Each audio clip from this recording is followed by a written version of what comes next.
سلام دوستان، به کانال یوتیوب من خوش اومدین. امروز میخوام آموزش ساختن اکانت اسپاتیفای بدون ارور ثبت نام رو بهتون آموزش بدم. اول از همه اینم بگم که اگه به هر دلیلی نتونستین بسازین تو کامنت ها بگین، من براتون میسازم. خب، VPN رسپایت رو که لینک دانلودشو زیر ویدیو میذارم رو دانلود و نصب کنید. یک سرور مجازی نیاز داریم، وارد این سایت میشیم.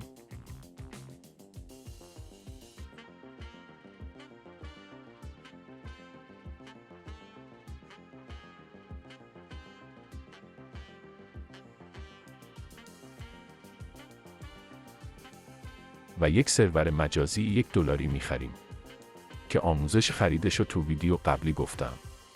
میتونید برید ببینید.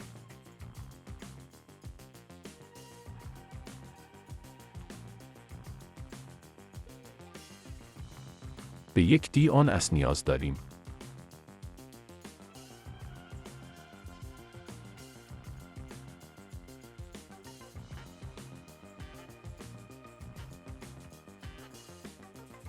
این DNS رو هم ست کنید.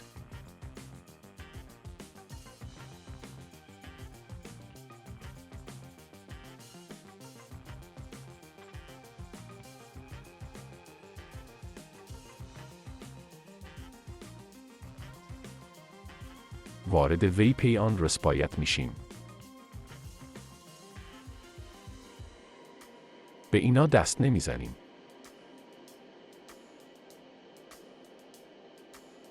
و این گزینه رو میزنیم. یوزر سرور رو میزنیم. پسوردش رو میزنیم.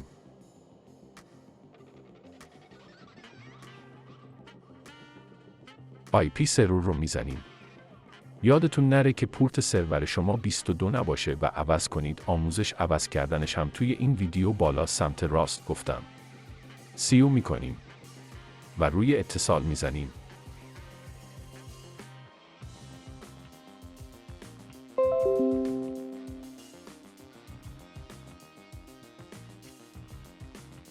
وارد سایت اسپاتیفای میشیم.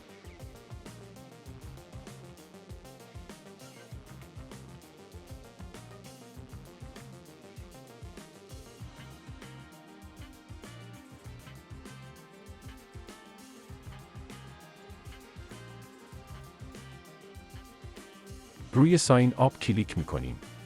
این قسمت ها رو پر میکنیم که همتون بلدید.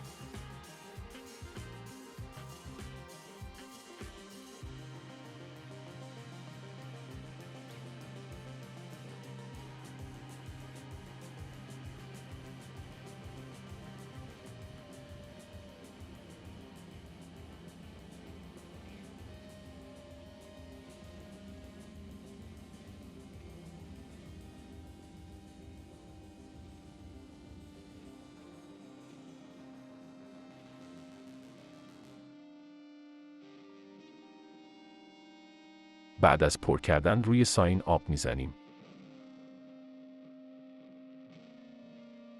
میبینید که اکانت اسپاتیفای ما با موفقیت ساخته شد.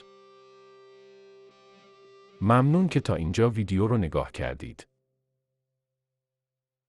سابسکرایب کنید، ویدیوهای آموزشی خوبی قرار داده میشه.